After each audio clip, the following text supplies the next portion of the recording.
And when I told a state senator, and she's like, "What are we missing?" And I'm like, "You're missing a genocide." Like, oh my god. Okay. Hello, everybody. Hello, everybody in Progressive Victory, and hello to all the candidates here up on stage with us. Would you all like to introduce yourselves, starting from the top? Adam, would you like to go first? Who are you, Sure. and what are you running for? Hey, everybody. My name's Adam Murphy, Democratic candidate for Virginia's ninth District. Running for Congress, first time. I'm a software developer. Very excited about this. This is a crazy time in American history, and it takes people like ourselves to stand up, but it also takes people like you to support us to also stand up because none of us could do this alone. And I'm really excited to be here and kind of talk with everybody. Max Diaz. All right. Hey, my name is Max Diaz. I'm running for South Carolina's first congressional district. First time running. I'm an aircraft mechanic by day, environmentalist by night.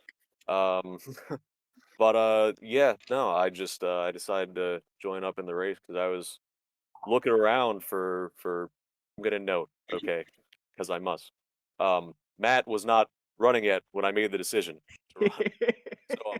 But when hard to hear, Max. 1 second. Let me put my output up some more then. Ooh, there we go. Well, anyway, I was getting into it. I looked at the field. I wanted to look for who I could support and who I felt like would really advance the sort of interests of, really dealing with our practical problems and helping the working class and doing something about climate change, everything.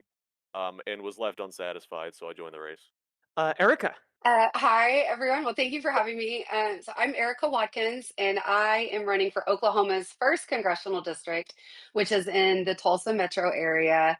We've actually got a lot of progressive energy here. I'm super excited. I'm a mom, I'm a veteran. I have a master's degree in global economics, and I decided to run for this office because I don't like fascism. And I'm tired of the Democratic Party not being an actual left party. I think that that's like the bare minimum that they should be. I don't know, but call me a crazy radical, whatever. So I Woke decided even. to, right. But yeah, I've been doing community organizing and doing that for a few years with, public education. Advocacy was kind of my lane, but I decided to broaden my scope a little bit and go um, to try to go to Congress because we need actual representation for the people. So yeah. Excellent. All right. Oliver, who are you? What you running for? Yeah, what's up, everybody? What's up, Progressive Victory? My name's Oliver Larkin. I'm a Democrat, first-time candidate running in Broward and Palm Beach County's 23rd District, Fort Lauderdale up to Boca Raton. Community also includes the city of Parkland. And I'm a former Bernie Sanders 2016 campaign staffer, traveled the country organizing for the Sanders campaign, also organized a union and won a union with the communication workers in my workplace. So I've really been on the front lines of Medicare for all, raising the minimum wage to a living wage, getting corporate money out of politics, and really just decided that this was an election that I needed to run in and give our community a different choice and, stand up for the immigrant community in South Florida, the trans and LGBTQ community, and stand up against genocide. Incredible. All right. Matt. We can't hear him. This is unfortunate. Oh no, we can't hear him. Oh, we can see Salam now. Yay. We can see Salam. Hey. Woo! Okay, We can so if I put my input back down, can we hear me all right? we can hear you now. Yeah. Yes. Yes. Okay, so everyone, thank you so much for being patient. My name is Matt Fulmer. I'm the other candidate at this panel running for South Carolina Congressional District 1. Max and I met kind of like a few months after we had both decided to run for it. And we realized that we basically have the same platform and we're kind of the same person. So we said, you know what, let's just make this a coalition thing. Two heads are better than one. He's a great dude. I'm on the other end of the district, so he's actually letting me use his house right now for internet, so I'm not out there with the 5G. So what a guy. A little bit about me. I'm 32 years old. I've been taking tables or being a bartender for most of my life down here in South Carolina. I've made $2.13 an hour for basically all of my career. And I decided to run for office when looking around at the candidates that were going to run and saying, this isn't good enough. Democrats have to run on solutions that are big enough to meet the moment. And I wasn't seeing that around here. And you got to be the change you want to see in the world. You can't expect anyone else to fight for something if you're not going to fight for it yourself. So I'm happy to be here with all of you. Everyone I've met with this group is awesome. And I'm so excited to have a group of people to work with while we try to accomplish things like single payer healthcare, fully funding public colleges, trade schools, vocational programs, Mhm. and I'm immensely grateful for Max, immensely grateful for y'all. Thank you so much for having me today. Yeah. And last but not least, Salam Bati. How you doing? I'm so thankful and appreciative of y'all. Thanks for your patience as we figure this out. Well, introduce yourself. Who are you? What are you running for? I know you've been here before, but introduce yourself. It's great to see you again, Jenny, and hey, everybody on Discord. My name's Salam Bhatti. I am a public interest lawyer, and I am running for Congress in the first district of Virginia.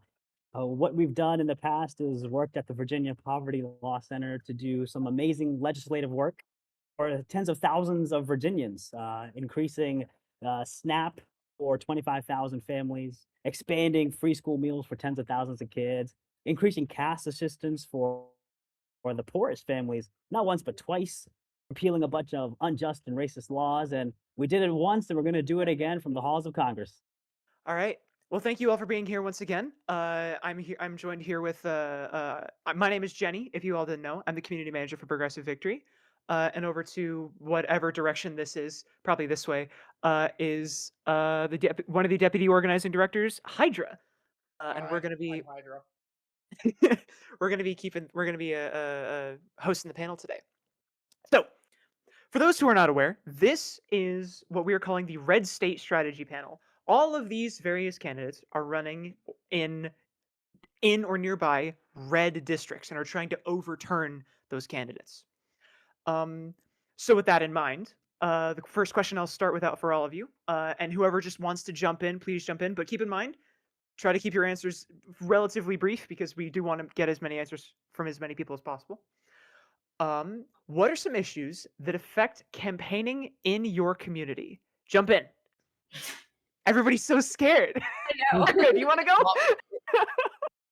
I think the most important thing is it is you. Like you got to take ownership of yourself.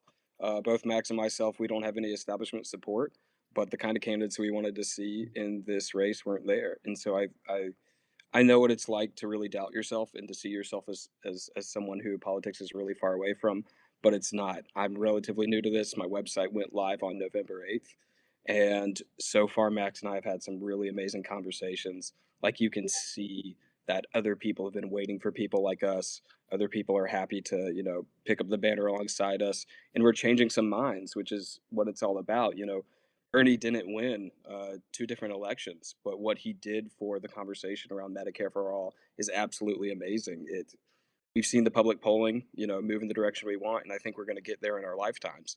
So I'd say, first of all, the first barrier to campaigning is it is you, and I hope a lot more of y'all, pick it up as you can.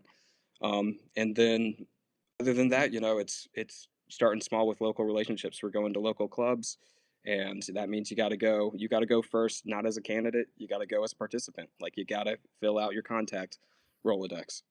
So, anybody else? Yep. Oh, the establishment's our biggest hurdle. I'll tell you that. We've got Mm, primaries. There's a lot of people in the primary, and the party's already come behind one candidate who's very centrist and Yep. much older. Yep. So what's been really enjoyable, I mean, we knew we weren't going to get the establishment support. We didn't want the establishment support. That's what really defines our campaign, is being on the path of progress. And it's really created that line of demarcation, like, oh, okay, the party's backing this person. Well, obviously, I'm going to look for somebody else, and people are finding our campaign. So it's been a real fun time these past few weeks. Do you want to go ahead, Oliver? It's fine. Sure. Yeah, I would say, running a real progressive campaign without corporate PAC money in a place like South Florida, where there's such strong corporate control and establishment control, the first thing that we really are just trying to communicate to people is that it is possible to run a different kind of campaign. We've been canvassing for a couple of months, and people ask us at the doors, does canvassing really even work? And we say, yes, just look at what happened in New York City a few months ago. Canvassing absolutely works. It's just so foreign to any kind of corporate backed establishment candidate that runs on machine politics. And so it's really just showing people that there's the possibility that it can happen, and it's empowering to people, and it's something that we can have them actually participate in because like Matt said, it's you, it's also your volunteers. What I've been saying is our campaign's message only goes as far as the next volunteer or the next supporter who's sharing it with somebody else. It has to be a game of addition. And so that's really, it's face-to-face conversations over and over and over again, and telling people that it is possible. And not only is it possible, but in a very close district like ours, in a state that has lost so much ground to the Republican Party, this is really where we need to make a stand and not have, another district fall, as another domino to the Republican Party in the face of a milquetoast corporate Democratic Party that is losing ground election cycle after election cycle. We need to actually stand up for what we believe in and not just continuously compromise to what the fascist party wants.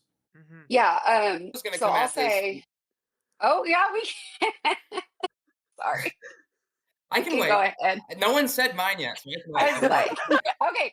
I was like, because mine is really similar, but I think we have like a kind of a multitude of issues in Oklahoma running as a Democratic candidate. For one, the loyal party, Democratic Party people. I mean, it is a lot smaller. Therefore, your donor base, not only your voter, but like it all is all smaller here in a place like Oklahoma. But additionally, we are so overlooked by national organizations, like obviously not Progressive Victory, because hello, but so many places don't want to invest in even great candidates or any of the building up that infrastructure to actually try to have some sort of fight against these Republicans. We are a very apathetic voter state. We're not as red as people think we are. Even in the last presidential election, it was something like 41%. I'd have to double check. Of eligible voters actually showed up to the polls, and that is insane. It is 70% of our state legislature is that they are actually just they win their Republican primary and then they just go straight on to office because nobody runs against them and we have closed primary system. So it is very hard to like get legitimacy as a Democrat, even though a lot of people believe with what we're saying. Like it's hard for everybody just has kind of, oh well, you're not going to go anywhere, so we're doing the same thing, lots of on the ground field work, having those conversations, because that is something that you're not going to see from the current office holder of the state. So I'll go a slightly different direction than everybody because everything they said is very accurate. Establishment, just talking to people, that's all super important. But I don't know how everybody's districts is structured, but Southwest Virginia is incredibly rural, and our district, the ninth, is the size of New Jersey. So the biggest thing that I would say to overcome is two things. It's the size, realizing that the issues that we have on the eastern part of our district, Roanoke, Montgomery, Martinsville, Henry, they have growth problems. They're bigger. They're growing cities. While on further west part of the country that used to be coal country, there's a lot more decline, people leaving, and they have radically different, cultures and issues that they face while being only, while similar things kind of cut through the whole thing, like cost of living, heating bills. So that's a really big thing, and you have to be able to reach out to these people where places where cell phone service is just non-existent. Just you get to some parts and it's just dead. They don't have fiber. They don't have internet. So they're reliant on either their local TV news that they get or a newspaper. And remember, as you all know, media is completely captured right now, right? They're very much rubber stamping a lot of the stuff that is some of the most insane things we've ever seen in this country. So I think the biggest challenge that I'm facing is reaching people that want change, because right now the system is not serving folks at all, but being able to actually get in front of them and talk to them. And that's kind of the challenge I feel like I'm facing. I guess I'll go ahead. Yeah, no, the biggest challenge I'm facing, I definitely have to speak a little bit on the basically the whole establishment thing, which I'll come at it from a slightly different perspective, just to not tread the same ground. I think that while that's the biggest hurdle in the primary, right, is you're not the status quo. You're the different, a scary left wing man in the center right party. um, but I think it's also going to be in our sort of circles, provided we get through the biggest boon in the general, is that we actually offer something different. Uh, we actually offer something, period, contrary to what we've seen from the Democratic Party and establishment level for the past pretty much all of my life. Um, so I don't know. I guess I want to throw something a little hopeful in there. Uh, Mhm. All very insightful. Thank you all very much for saying. My next question for all of you. So, some of you brought up the idea of like kind of apathy, that voters are very like disengaged. Specifically, Erica mentioned in Oklahoma, which is traditionally considered to be a red state, but when you actually like look at it, it's like it shouldn't be. Um, at least from my perspective, and a lot of people in Progressive Victory, we think that it is because there's a general lack of energy and passion on the left, or the Democrats, if you will. How do all of you kind of plan to actually reach these disaffected Democrat, or maybe even disaffected Republicans, but I'm specifically interested in the disaffected Democrats? How do you plan to reach those voters who are turned off of politics from this like division and the crazy shit that's always happening? How do you plan to actually reach these people? I guess I'll go because it's one of the reasons I ran in the first place. Um, is because I wasn't seeing this. I really like to try to stick to issues and policy stuff as much as I can, things that really affect people in their day to day. Because when you're kind of doing the whole narrative building and stuff, you're automatically going to shut people out. That's pretty much what I've watched on mainstream media my entire life is just catering to one crowd or the other. Meanwhile, if you just focus on managing the country uh, in a pragmatic way that's meant to actually serve the needs and well-being of the people in the country you live in, uh, if you start spreading those ideas, people tend to latch on. Yeah, we're running our campaign on issues that are not just popular for Democrats, but popular across the country. We've got, taxing the billionaires. We've got Medicare for all. We've got campaign finance reform. Everything's polling over 60%. So this is the time to do it. We've seen other candidates in Virginia not run on this and not bring the voters out as a result. And what we've seen, especially, Zoran is, of course, a microcosm, but we've seen independent voters come out. And so that is going to be a standard we're going to be utilizing of canvassing as we're, the chat is blowing up on it. Canvassing is the way. We got to meet people where they are, literally. We're going to be annoyingly present at events throughout the district, and that's going to help bring out more voters, bring up the hype, and bring out the votes. I'm curious, present in what way? Literally, literally there, in Oh, person. okay. Yeah. I mean, I guess that makes sense. That's a similar thing that we're doing. We're going out to a lot of community events, and then with my the organizing background, I've been able to tap into a lot of people that don't participate in electoral politics because they don't believe that there is actual potential for representation for them, and that's kind of opened up a new voting block. We saw in my district in CD1, which is Tulsa, when we had our mayoral race, the runoff actually was between two Democrats in Tulsa, and the progressive candidate won over the centrist moderate candidate by decent margins. And so that shows that these more progressive policies of affordable housing, healthcare is a huge thing in Oklahoma. We have rules, hospitals shutting down, education. Obviously, we are 50th in the nation, so of course, but actual things we have to be able to connect to people instead of talking at them.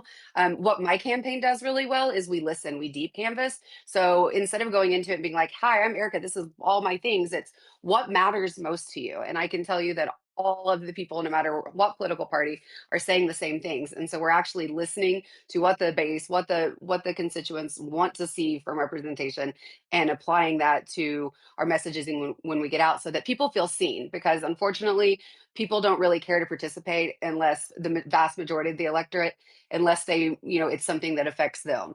And we have to be able to have that conversation of like, it might seem like these headlines and everything are so crazy and so far off, but they actually affect your real life in the day to day, and being able to break that down to them without coming at them of I know better, I know what's best for you is the what we're taking, the approach we're taking. Not coming at people with the assumption that our policy is somehow, well, it's better, so therefore they'll have to agree with me. You have to talk to people and not just give them a like, oh yeah, it's mathematically better. Yes, we all know that. We're all here knowing that. But we need to be able to give them a reason, an emotion, a feeling to want to actually change, to show them that it's not going to be the same old, and that we did hear them. Yes, it might ultimately, the answer still be Medicare for all, because that's clearly the better way to go. but you still need to hear their emotions out. You cannot just assume, well, I know the policy and you don't, and you're wrong. Like just talking to people and being more open about that, I think that's a very key point. Yeah, in Florida, there's a narrative about Florida. We've all seen Bugs Bunny sawing it off the map. We send Pam Bondi and Marco Rubio and all these other goons up to DC and the Trump administration. But there's also something that's true in Florida that is true in red states across the country, which is that even as the Democratic Party has failed to win elections, people are voting for very progressive ballot measures. And this has been true in 2018 when we with over 60% of the vote, because that is the ballot threshold in Florida. Ironically, that passed in a constitutional amendment that didn't hit its own 60% threshold. It just passed 50% and raised it to 60% for everything that followed after. That's a separate story. But in 2018, Amendment 4 restored 1 million voting rights for 1 million returning citizens. In 2020, we passed with 60% of the vote a $15 an hour minimum wage. And in the most recent election, even though these policies fell just short of the 60% threshold, we had clear majorities in what would have been blowouts in electoral politics. Abortion rights, 57, 58%, about 1.5 million more people voting for abortion rights than voting against, as well as recreational marijuana after we legalized medical marijuana a few years before. And if you look at red states across the country with Medicaid ballot measures, with these very progressive policy ideas, this is policy that independents vote for, that Republicans vote for, and it's not tied to the party identity. So if we talk about issues and we talk about, as many have suggested, Medicare for all and these policies that poll incredibly well with overwhelming majorities and even strong pluralities of Republican voters, it's a way to kind of get out of the left versus right partisan discourse that, as many have alluded to, it just completely turns people off, especially after 10 years of this Trump stuff. It's exhausting.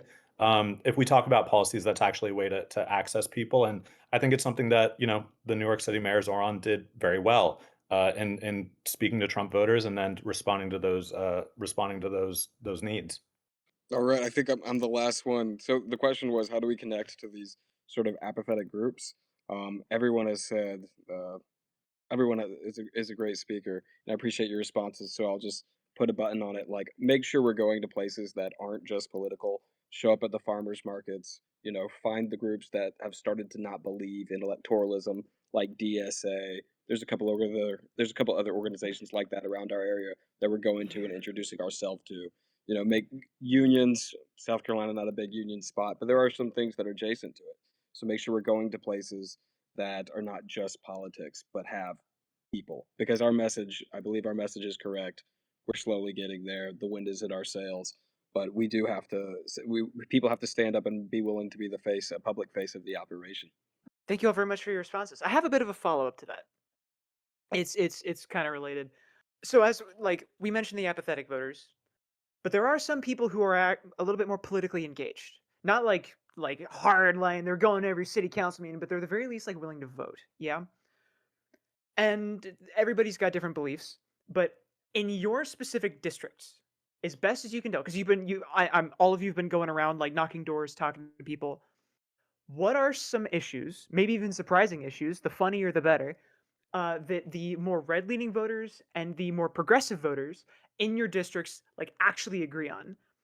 And then follow up, if you have it on deck, how are you going to, or how are you going to try to actually take those more red-leaning voters and change their minds to vote for you, a progressive? What we've been doing is planting seeds. Call us Johnny Mm. Appleseed. And we started this with our neighbor. Our neighbor, he's in his 70s. He's been a Republican his whole life. And what we said to him was, the party you joined when you were younger is no longer the same party it is today. And I just walked away from that, and I just let him think about that. About a week or two later, he donated to our campaign. And another conversation I've had with him, we were talking about how, we shouldn't have medical debt in this country. Like he literally agreed to that, and pretty much that Medicare should be for all. People are seeing through the facade of the health insurance industry, seeing that they don't provide any value to the country, and that it's time for a change there. So we're riding on that. We have, of course, seen others. Like I was in a rural part of the district and having a meet and greet in a restaurant, and a Republican walked in and he asked, "Hey, what's going on here?" And I said, "I'm running for office as a Democrat."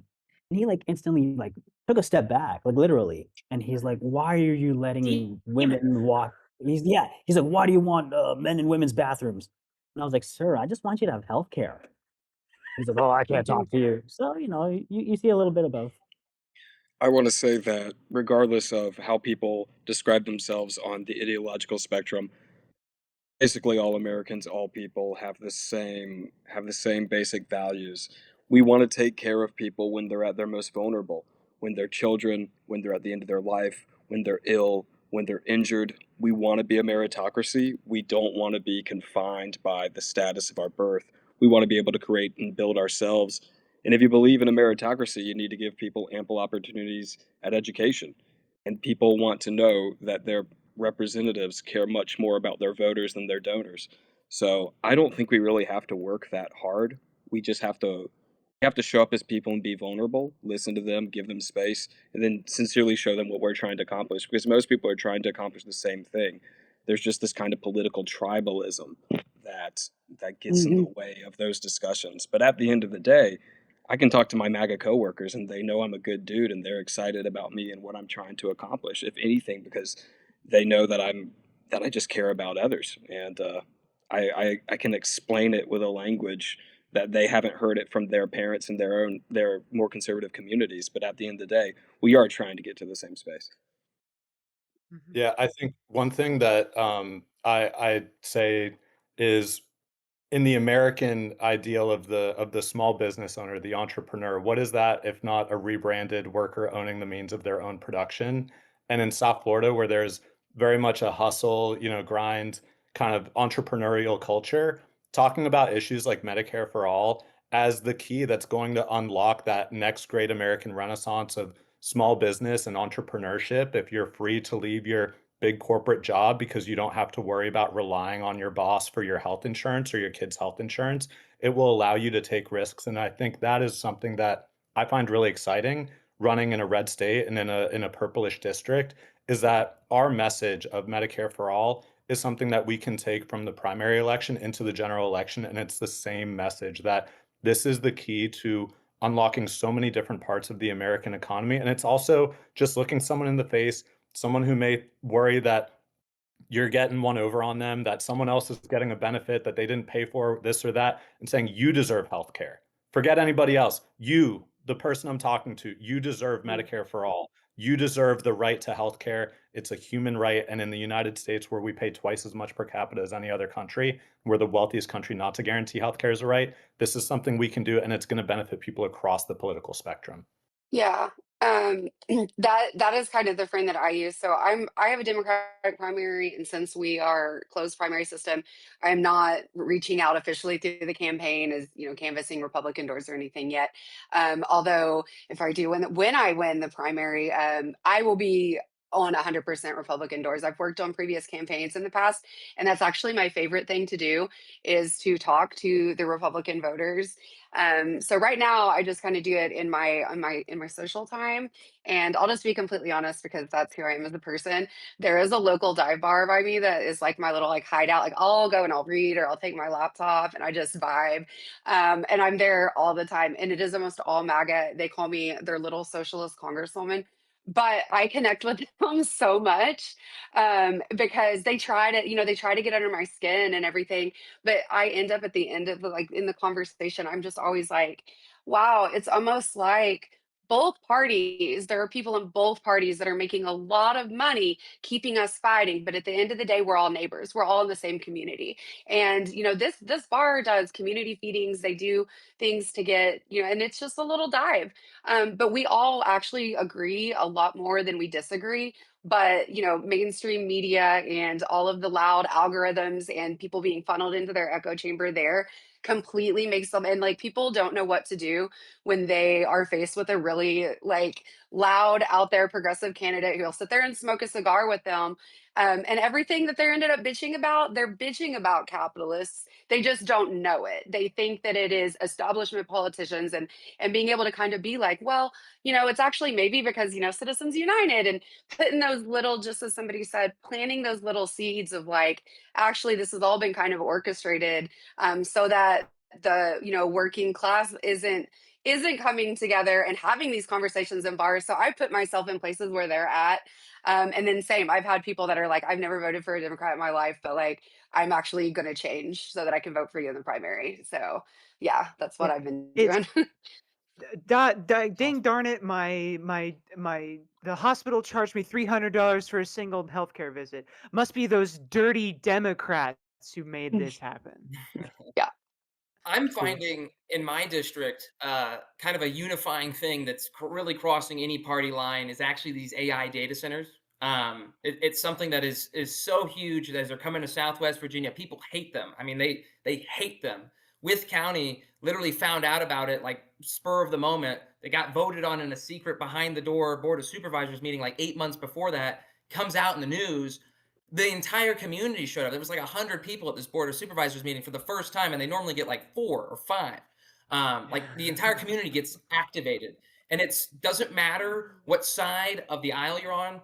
Because I'm a software developer too, I can kind of speak to this. I can really say like, no, dog, big tech's gonna hurt us. It's not. They're automating our jobs away. This is not something we want. There's no job economic, and we're giving more and more of our future to these people. So what I'm finding is that any person you talk to, blue collar, white collar, you just mention this to them, all of our jobs are at risk with this, and we are not prepared as a society to go into an AI future where 25-30% of our country is unemployed because the system is not designed to support those people, right? Like it would break, our entire economy would break. And that's exactly what these big tech companies want. They want that control. They want to have that over us. So I find that's one of the best ways to cut across the aisle right now. Nobody, literally nobody, wants the data centers. Nobody. There's like one guy I've met that liked it, and I'm pretty sure he's getting paid somehow by them. There's not enough time for me to unpack that, but I need to know. Like, well, I'll talk to you later. I need to know about that. Anyways, I wanted to mention about data centers, the AI of it all. A lot of people think that it's just going after white collar jobs, but I was talking with a farmer in a rural part of our county, and he was talking about how when he's sitting in a John Deere combine, that's literally all he's doing. He's just sitting there and it's running itself. Anytime some sort of issue pops up, he just pushes a button, John Deere remotes in and takes care of it. What he's learning is that this isn't to make things easier, but this is for John Deere and the monopoly behind it all to really just take over entirety of farming. So not only are we losing migrant laborers who, get their visas, they work here legally and everything, and they're providing a great service and to the economy as well, making good money. We've lost them thanks to ICE, and we're going to be losing our farmers thanks to AI. So I think that's a really great unifying issue uh, across party lines, and a lot of people are resonating around Senator Sanders saying there needs to be a moratorium on these data centers. Cool. Well, I guess I'll ask the next question. Um, so we live in scary times.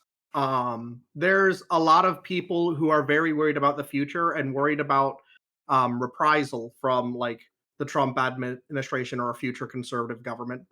How do you um, calm those fears and convince volunteers who may be afraid of the consequences of volunteering? Can't be Honestly, afraid. They man, want us. They there's want. I was They, sorry, there was crickets on that for a second. That hit like a friggin' bomb. That's a new this one. I don't know who's afraid of yeah, volunteering yet. We haven't come into contact with that one. But I mean, what I've been telling people is like, you're looking around to see who's going to be the one, who's going to be that agent of change. You are. We are the ones we've been waiting for. We need to get out there and protest regularly. We need to get out there and show them that we are not afraid. Our voice may crack, our voice may tremble, we may get teary-eyed when we are facing the oppressors, but our courage is in our numbers, our courage is in showing up. And what the psychology is that we're seeing of these ICE agents, they're betas, right? They do this in numbers because they seek the approval of others. So when people gather in mass around them, disapproving them, and they're either gonna escalate or run away. And we see them doing both. We really need to keep showing up, power in numbers, and understand that the Trump administration is a temporary blight on our society. We will continue to fight back. We're gonna win the House in the midterms. We're gonna win the Senate and the executive in 2028. And we're gonna not go back to the centrism of yesterday because that brought the fascism of today. we're going to go towards an extraordinary vision because these are extraordinary times. Yeah, I think we have to find community and we have to seek it out in person. It is more important than ever in the face of real repression and authoritarianism that people show up and know that they're not alone. It is too much to just sit by yourself and consume the news and all of the fear that we ingest every single day through our cell phones.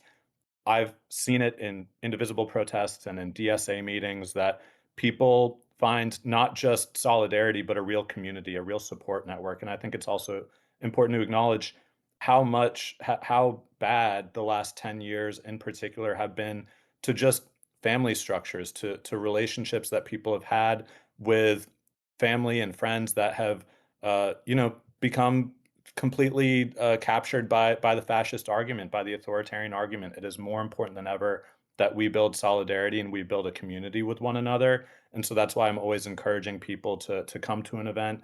It doesn't need to be outward facing, speaking to voters. It can just be, come to an organizing meeting, meet other people who are supportive and know that you're in a space where you can find community, where you can find friendship and you can build something that is more durable than one single campaign, but really about turning around what it means to live in a community in South Florida and feel, respected and safe and like your voice matters.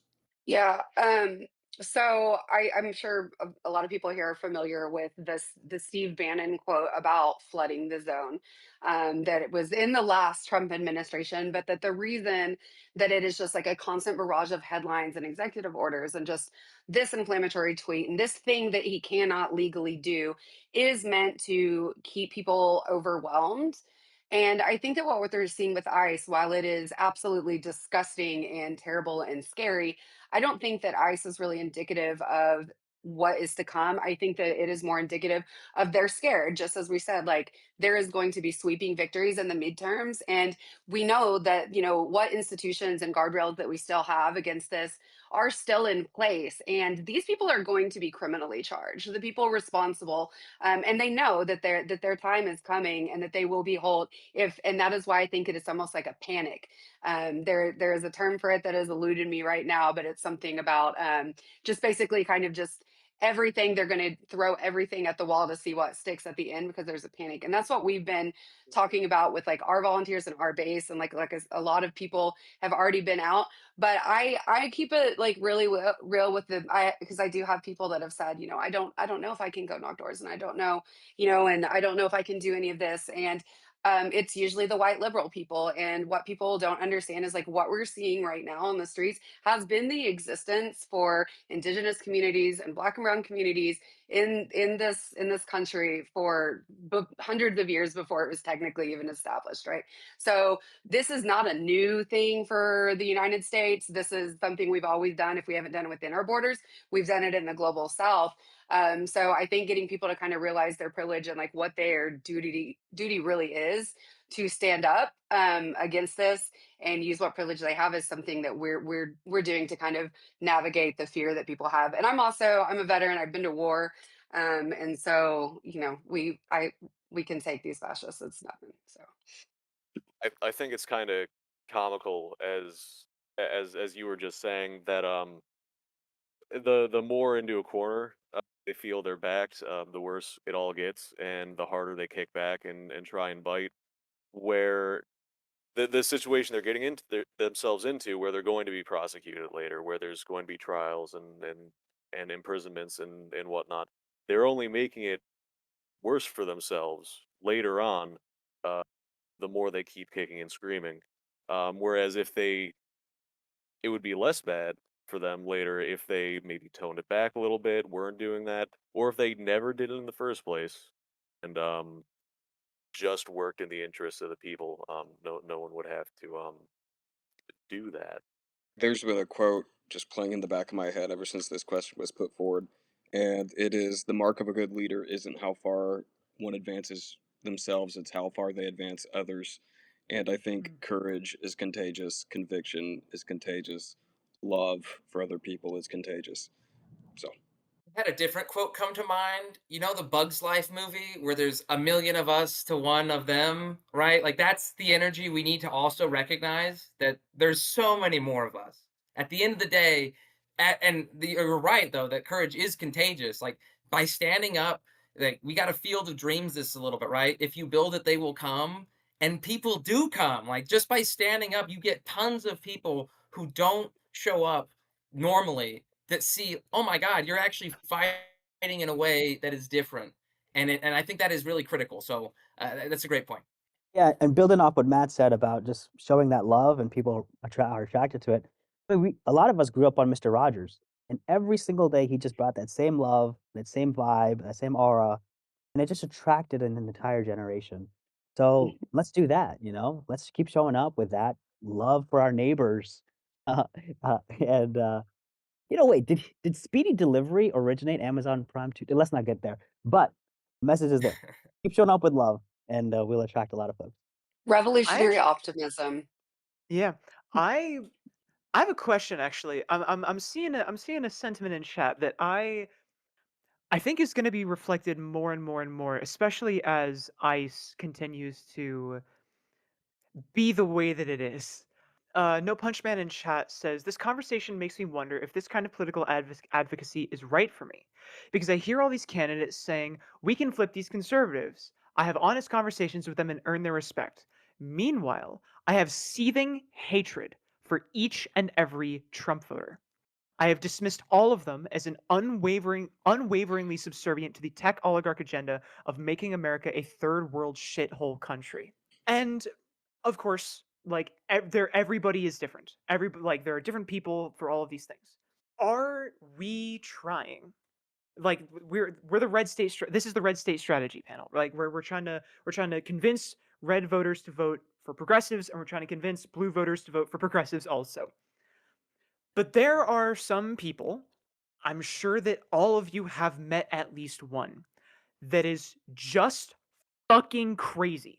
And then you like know a little bit more of their area, and everyone there is fucking crazy. How do you like I just want to know what you guys feel about that. How do you want to reach out to these people? Do you even want to try to convince them? Is it worth your time? Should you be taking a more aggressive posture against these people? Like there's a lot of approaches for this. I just want to hear all of your thoughts.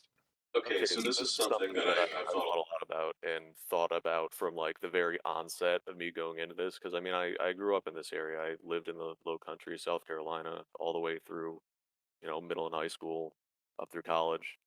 Um, and the one thing I could say is there are certain people who are like they're too deep in the sauce for you to actually reach. That is a fact of the matter.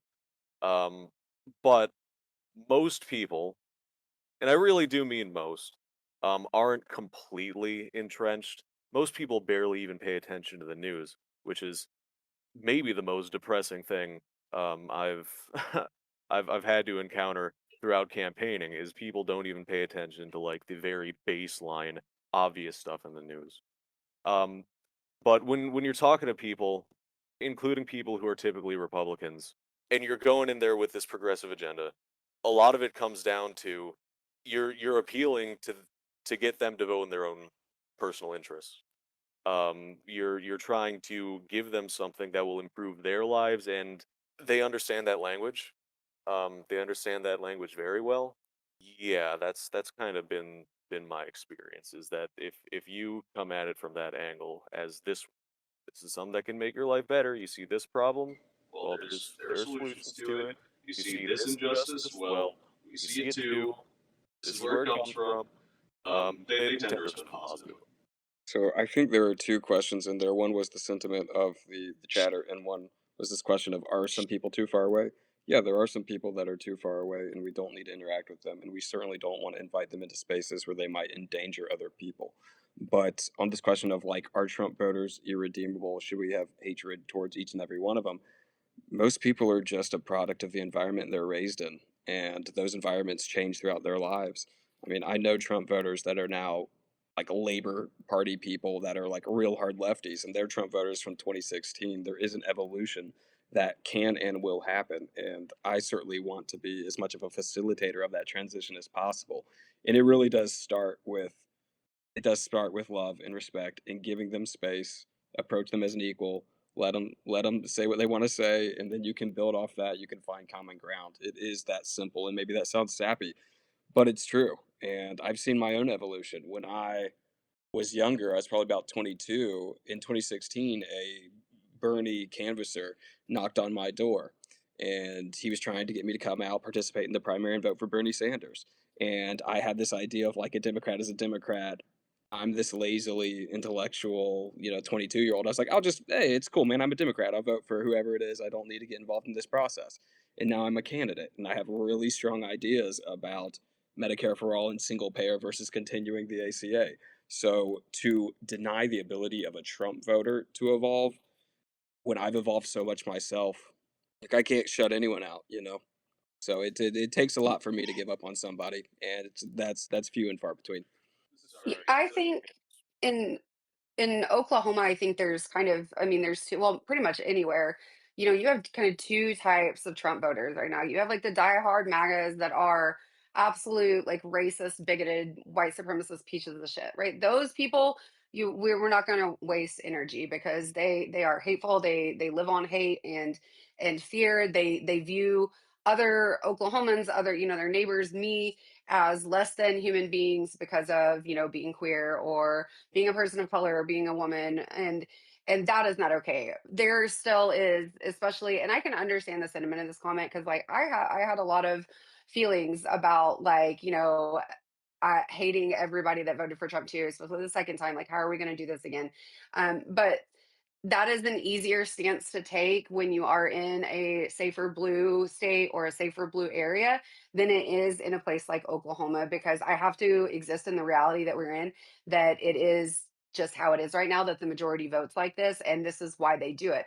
And a lot of it is because they are not educated or knowledgeable, which is very, very intentional. And then again, the funneling so much money into keeping us divided. So it's not that I feel sorry for them, so to speak, but it is that they are being brainwashed because fear is the power of a motivator. And you have people in these red districts that, they've never really left their county and they've stayed in their town of 300 people for their entire lives. And so their worldview is going to be based on that. And they believe what they're told. And so you have to be able to give, because like I was born and raised in Oklahoma. I used to be a Republican a long time ago. And I'm obviously very clearly not now because I didn't even really go to liberal. I just kept going left. But it is, if people had not given me the grace and had the conversations with me back then, like where would I be now? If people had just told me, well, you're just you're a piece of shit, that you're the one that got us here, and you don't even deserve because you voted this way, even though it's like I didn't know any better at the time. And so I think that you got to have like a little bit of empathy, but I also think in red states specifically, the reason that we are talking about this is because that is just the nature that if we do flip this seat, it is mathematically that we have to get some Republican votes over. And we can flip the seat, but we do have to be able to appeal to those people. And we are able to find common ground with more of them than we're not.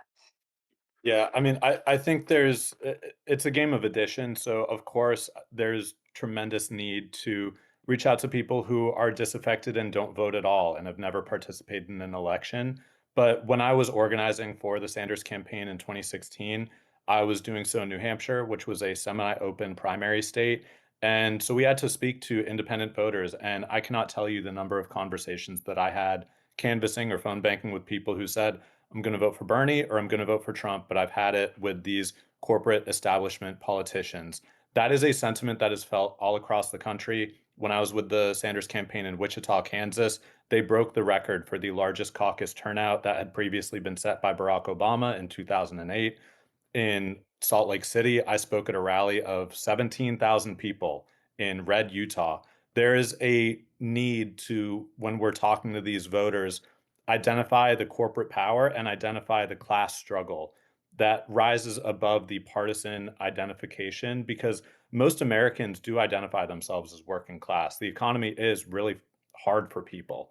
And so if we are able to identify the power dynamic and do the power mapping and say, It is working class people, no matter your political beliefs. We can have disagreements on conservative versus progressive economic policy, but we cannot have an honest debate when our elections are bought and sold by a corporate class and by billionaires like Elon Musk, who can spend $275 million to elect a president of their preference. So if we're able to speak to these voters, it has to come through the lens of taking on corporate power and really identifying this working class politic that has really motivated a lot of, wrongly, but Trump has kind of worn it like a costume and been able to ride himself to, 2 terms in power by embracing the working class message. And that's a message that if Democrats, especially in red states, are going to win, we need to reclaim that.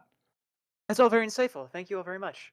Um, I don't know, especially considering that like a lot of people here in Progressive Victory were radicalized in part through like online content spaces, and so much of the information that we are seeing is, oh, Trump voter, Trump voter 2016, Trump voter 2024 still hates black people. And it can be a little frustrating to see everybody talking about like bringing forth or like giving grace to this person, letting this person get off scot-free when it really feels like they deserve the utmost contempt. And I understand from like the position of a politician, right? You theoretically want them to vote for you. But maybe tapping into some of that, like tapping in a little bit to some of that anger, tapping in a little bit to some of that resentment, and making people kind of regret their choices. I think that there is something there, even if it's not like, it should not be the main push of your politics. Of course not. We don't want to be doing grievance politics. We don't want to be doing politics of hatred. We want to be doing politics of hope and the future. But understanding the kinds of people who are willingly like voting to kidnap people in the United States, like that might be something to just Yeah. kind of keep in your mind as you talk to more constituents and as you try to have a greater reach throughout your district and throughout the United States broadly. Yeah, I think about it in kind of just a cold utilitarian way where no matter how you feel about them, a vote's still a vote. And if you can get their vote by appealing to their base selfish desires, you're still that much closer to getting elected and doing something good for people. I think it's important to point out that we don't need everybody's vote. Like, we don't need Stephen Miller's vote. So the people that I'm going to give time to are the people who, I think that there's more common ground in there. People who just they're part of a totally different information chain than I am, and I don't know how they come to their beliefs. Even though I think the core of who they are is a good person that wants the same fundamental things I want. They just see the world in a totally different way because they watch totally different YouTube channels. Their Twitter feed looks totally different. They're tuned into Fox News, so on and so forth. But it is important to point out that like nobody changes their mind when they are attacked or belittled or disrespected. Like our minds, we cannot handle that. Like in order to change our minds, we have to feel emotionally safe and a connection to other people. It is this emotional part that comes before rationale. So I can understand how there's a lot of people out there who've hurt us deeply, and the ones who have hurt us the most, and we're not going to win over. We're not trying to win over. I think the people we're trying to win over first aren't even Republicans. We're trying to win over normie Democrats because we're participating in a primary, and we're trying to get people out to vote in a primary who normally wouldn't because they don't know primaries are going on. So I think that's the first boss. And All right. yeah, I'm sorry. Go ahead. Sorry. Sorry. I was gonna say, I also think that as somebody like not as much now, obviously, as running a congressional campaign, but I have been a chronically online person for sure, especially like when COVID happened, I had a newborn and a 2-year-old. So like definitely understand. But I also do believe that dead internet theory is real. And I do think that a lot of the hate and rage that we feel that it kind of gets us to frame every single Trump voter is based on bot activity that is not just AI that is completely going off without any type of regulation, but then also like we know there's documented proofs of troll farms in other countries, and of course like not like we don't do similar things as well, but that's the nature of geopolitics, right? And so I think we have to be careful and to make the distinction between the hate and the vitriol that comes in comment sections, and then because this person that might say a completely disgusting thing, especially with the ice, they're not going to say it to your face. Most of them probably don't believe that. A lot of them will probably look at it and be like, ugh, but they're still not really leaving that camp yet. And so I think that what, some people have said that if you double down, there needs to be, I think, some sort of social accountability and shame for the people that continue to uphold this because it's not what this country is supposed to be about. But I think that having that distinction of like the in-person conversations and then the ones that just go and troll all day on the news, news article comment sections, that's the difference. Before the next person answers the question, Annalie LeMahieu is here for the next event. If you are still in the audience, go check out the other stage. It's called Stream Stage. It was pinged by Pickalime a little bit ago in chat. It's so that way you can get mic checked and make sure that all is good before we start it up here. So thank you. Anyways, whoever was going to continue on, please continue on. No one. Oh boy. Well, yeah. Appreciate you all in indulging that a little bit. And thank you very much for No Punch Man for like bringing that up as well. I genuinely very, very huge that you did that. Because yeah, it's an important thing. Let's do one that's hopefully relatively quick. Let's see if we can make this the last one. Oh, Hydra's got to go. Thank you very much for staying up, Hydra. Okay, I have let's see if we can make this the last question and see if we can make it relatively quick as well. You're all running in red states, as we all know. It is unfortunate that not everybody in here is going to probably win their seat. Mathematically true. 2 of you are running for the exact same race. We hope that everybody wins their races and that progressives in that seat, but we all have to like know that it's not guaranteed. However, winning the seat does not necessarily need to be the bar for victory. As we saw in the 2024 special election season, there were a ton of blue swings, not all that resulted in wins, but plus 10, plus 15 swings that did not lead to a Democratic victory. I would consider that a victory. But for all of you, what does a reasonable victory look like in your races? So, like, even if you don't win, what is the minimum requirement for considering yourself to have won to accomplish your objectives for this So election cycle? thank you so much for this question because I feel like I'm already there. When I got into this race, there's a guy who's ahead of us who ran last time, almost won. He's the expected dude to win the campaign. And I said, I'm going to get in this race so I can go talk to groups of 30 people and tell them why I think single payer healthcare is so great and so on and so forth. So the victory is just having a space to share the platform and to share the movement that we're all a part of. So to any degree we can move the needle, I've already won because I wasn't doing that before. I was just taking tables. So the victory is already happened. If I win at the end of the day, that's awesome.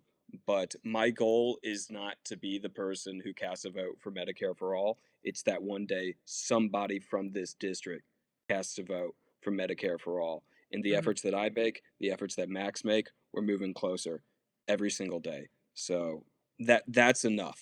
And it's that's not to say that we're gonna half-ass this thing, but we know what we're up against, and we know it's important to go up against it to whatever degree that we can. Mm-hmm. Yeah, like Matt was saying, it's about spreading the message. It's about changing the conversation, shifting the Overton window, right? And about planting ideas in heads. At the end of the day, oh, sure, let's say one of us gets in the primary. Let's say we don't win the general. Okay, it's not necessarily expected that you're going to make that big like 14% swing. No, it's not 14%. I think it was like 7%. But it's not necessarily guaranteed you're going to make that huge swing. But if you get that mouthpiece as even a candidate in the general, and you can talk to that many more people and get people actually considering left wing ideas, think actual progressive policy, you've already made a permanent shift in kind of the local political paradigm. That's really the goal. Mhm. I think I've already won in the sense that I was in a rural part of our district. God, I have so many rural stories. I apologize. Is that going to be the? Is this? Will SNL make a mockery of me? Like, oh, he's going to tell a rural story. No, I but we mean, were in. that's how you know you've won right there. Yeah. And so a Virginian Democrat could sometimes be considered a Republican. You know, Virginia Mm. Democrats can be quite conservative. And so I had a room of about 200 or so older white people. Mean age must have been 55, 60. I'm going through my stump, and they're appreciative. They like it. They're, light applause here and there. And then I'm coming to my last point, and I'm a little nervous inside. I don't know how this older white crowd in rural Virginia is going to respond, but it's part of my campaign. It's my truth. I'm authentic. I got to say it. Mhm. I say, for God's sake, we need to end the genocide in Gaza. That got the loudest applause out of my whole speech. That blew me away. And when I told a state senator about this, who hadn't spoken out against the genocide, I told her, I was like, listen, this is what they're doing. And she's like, "What are we missing as a party?" And I'm like, "You're missing a genocide."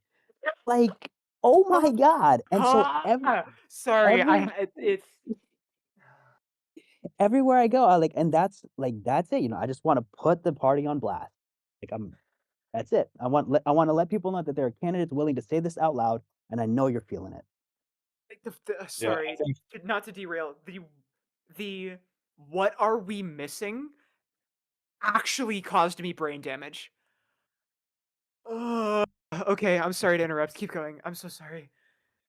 Yeah, I mean, I would love to piggyback off of what Salam just said because running here in South Florida as the first federal candidate to be endorsed by DSA chapters, we're endorsed by both the Broward and Palm Beach DSA, in the heart of anti-communist, anti-socialist politics in South Florida, also challenging APAC and groups like DMFI in one of the strongest APAC strongholds in the entire country.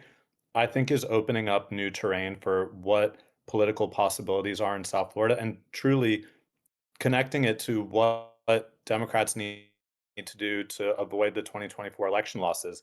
In the exit polls immediately after 2024 and half a year later, a year later, Gaza and the US support for genocide remains the number one issue why people did not vote for Harris in 2024. And so this whole electability argument that we've been sold is a complete phony. We have in serious contention in our state for the Democratic nominee for governor, a guy who was a Republican like 5 minutes ago. We've done that twice already with Charlie Crist. We cannot continue. And to be even more clear, I'm running against a Democrat who was appointed twice by Ron DeSantis. Okay, so challenging the party orthodoxy that says that to be a Democrat in Florida, you need to be just one shade brighter of Republican red. That is what we're challenging, and I think We're this gonna is a very winnable piece. But that is what we're taking on, and I think if we can do that and build, a platform for more DSA candidates and more really strong, bold progressives who will challenge this failed foreign policy, both in Latin America and in Gaza, then I think we'll have built something more durable and lasting for South Florida. yeah, the one shade bluer than a Republican, Mhm. they're just gonna vote for the Republican. Like you're Yep. not capturing anybody.